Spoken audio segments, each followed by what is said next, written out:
Strasbourg, 1518. Picture a lively city perched on the banks of the Rhine. Back then, it was part of the Holy Roman Empire, but today it's in modern-day France. This place was a bustling center of trade, religion, and guild life, snugly tucked between the majestic Alps and the dense Black Forest. One seemingly ordinary summer morning, however, something both extraordinary and terrifying was about to happen.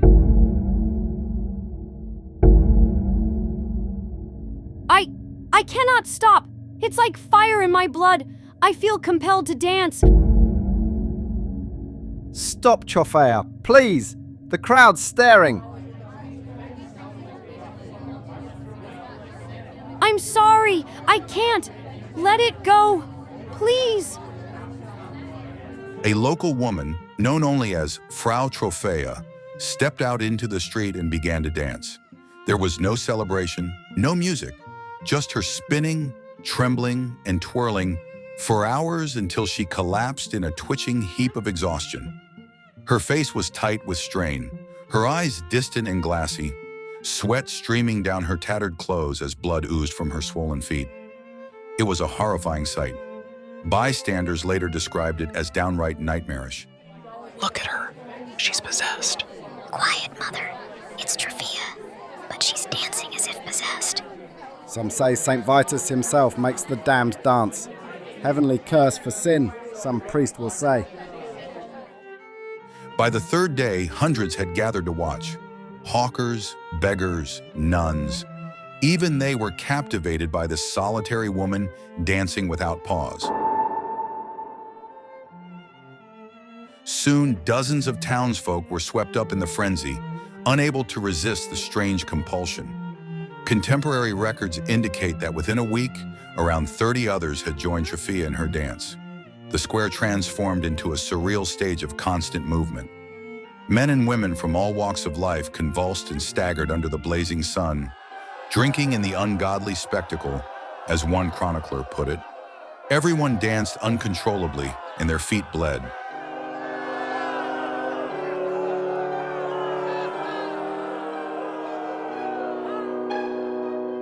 As the week progressed, the numbers kept rising.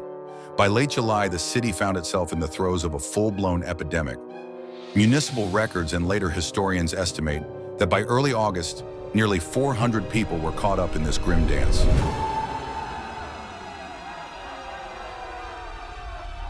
The victims certainly didn't appear to be enjoying themselves. Some screamed or wept as they moved, their faces twisted in anguish. Many collapsed from sheer fatigue. One account noted that many dancers collapsed, some even died from strokes and heart attacks. Chroniclers described feet drenched in blood and bodies sprawled on the cobblestones. One observer grimly remarked that, at the height of the crisis, as many as 15 people were dying each day. Although modern researchers warn that the actual death toll remains uncertain, it's said that a few danced themselves to death, overcome by exhaustion or heart failure, but sources differ on the exact number. City officials were completely at a loss. The medical knowledge of the medieval era didn't provide much clarity.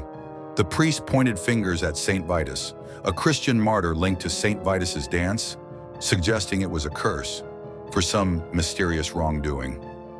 Meanwhile, the doctors, relying on Galenic theory, diagnosed it as a case of overheated blood. In simpler terms, they believed it was just feverish humors running amok.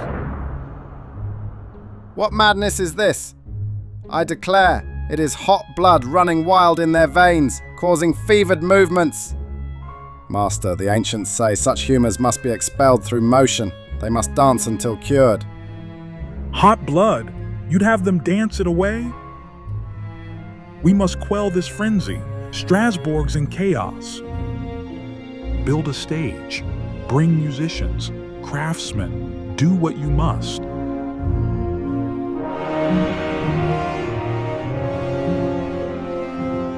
According to that theory, the cure was more dancing.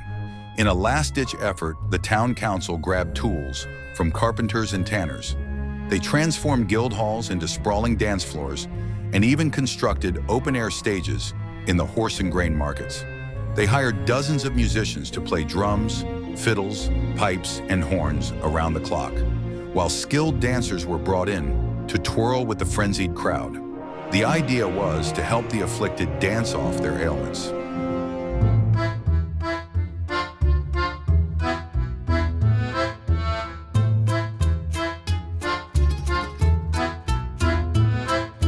Sadly, this plan didn't quite go as hoped.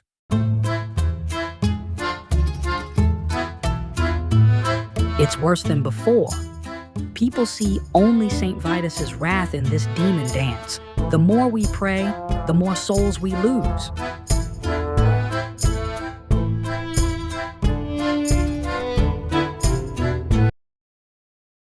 Instead of wearing people out, the sight of sanctioned dancing only drew in more spectators.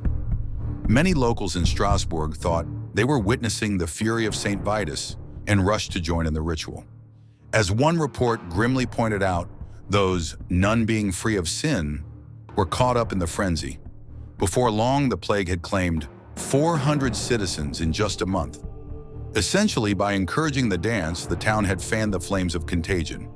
With the town in chaos, the council decided to take action. By September, they ordered the stages to be dismantled and prohibited dancing, along with most public music, until further notice. Let all denizens know, for now, dancing is banned. No drums, no flutes. It ends this very day. Only at weddings or mass celebrations were string instruments allowed. Percussion and open revelry were taboo. Basically, they banned music from the public. So they turned to St. Vitus for help once again. The most afflicted were loaded onto wagons for a grueling 3-day trek to the shrine of Saint Vitus in Saverne.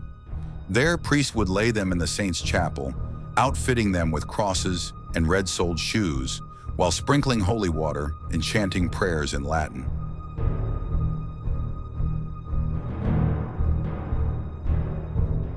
Remarkably, this ritual seemed to do the trick. Within a week, the frantic stream of pilgrims began to taper off, and the relentless dance finally came to an end. By mid-September, the plague had passed. Survivors stumbled back to the city as if they were emerging from a fevered dream.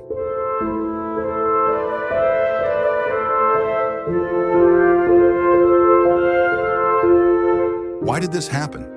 To this day, no one really knows for sure. Historians have put forward two main theories.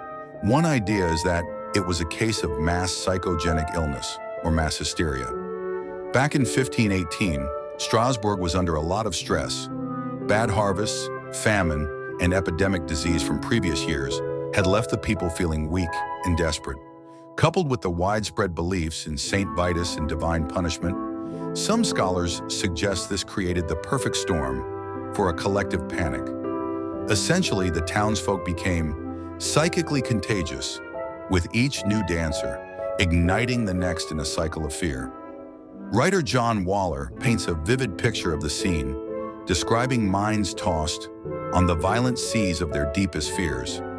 From this perspective, the outbreak was more about anxiety and grief, manifesting physically rather than being caused by an infection.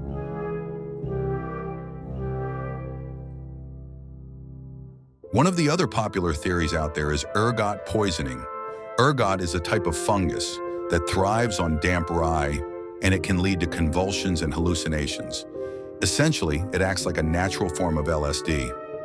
Back in medieval times, rye bread was often contaminated with ergot, so it's easy to picture the dancers having consumed a bad batch.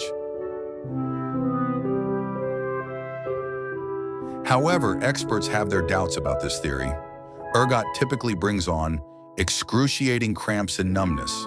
In fact, it restricts blood flow, making it nearly impossible to keep dancing for long periods. Those affected by ergot usually end up lying down in agony, not joyfully dancing, for days on end.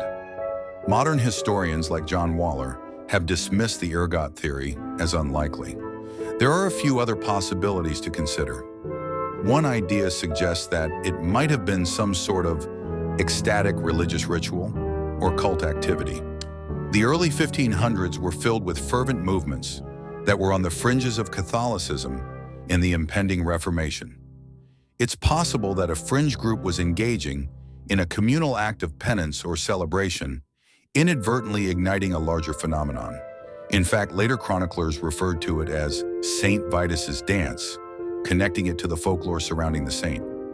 Yet again, there's no concrete evidence of any organized sect behind the outbreak. It appears to have been a spontaneous event. In the end, the town never really got a scientific explanation.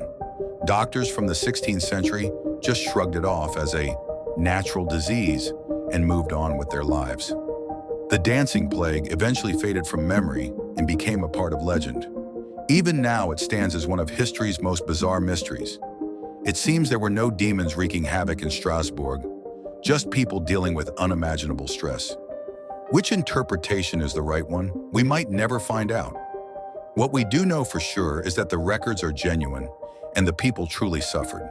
Their frantic dancing in the summer of 1518 remains a haunting chapter from the past.